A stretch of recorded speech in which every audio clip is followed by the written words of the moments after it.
গত ঈদুল আজহায় ১.৫ কোটি টাকার অভিজাত গরু এবং ১৫ লাখ টাকার ছাগল কাণ্ডে আলোচনায় আসে সাদিক এগ্রোর মালিক ইমরান হোসেন। এরপরেই মোহাম্মদপুরের সরকারি খাল ভরাট করে ব্যবসা পরিচালনার অভিযোগে অভিযান চালিয়ে সাদিক এগ্রোর খামার উচ্ছেদ করে ঢাকা উত্তর সিটি কর্পোরেশন।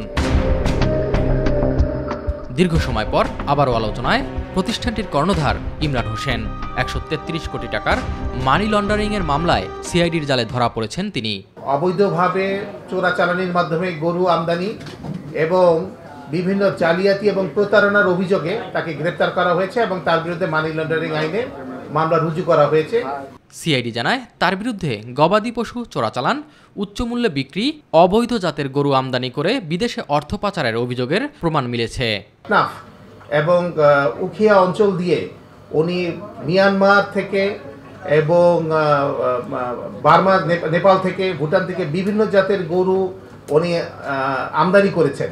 উনি ব্রাহ্মা জাতের যে গরুগুলোকে অবৈধভাবে আমদানি করেছিলেন সেগুলো ঢাকা কাস্টমস হাউস কর্তৃক কিন্তু আটক করা হয়েছিল। জালিয়াতির মাধ্যমে কাগজ তৈরি করেছেন যে উনি জব করেছেন। আসলে উনি জব না করে এই গরুগুলোকে তিনি উচ্চ মূল্যে ১১ কোটি টাকা মূল্যে উনি বিক্রি করেছেন এবং এই টাকাটাকে উনি দেশের বাইরে লন্ডার করেছেন। পশু চোরাচালান চক্রের সাথে আরও ৫-৭ জনের সংশ্লিষ্টতা পেয়েছে সিআইডি। এর মধ্যে সংশ্লিষ্ট দপ্তরের কর্মকর্তাদের যোগসূত্র থাকতে পারে বলে জানান এই কর্মকর্তা।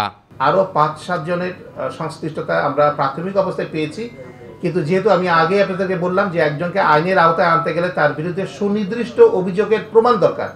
সাক্ষ্য প্রমাণ ছাড়া আপনি তো আইনে কাউকে সম্পৃক্ত করতে পারবেন না, সেইটুকুর জন্য আমাদের অপেক্ষা করতে হচ্ছে।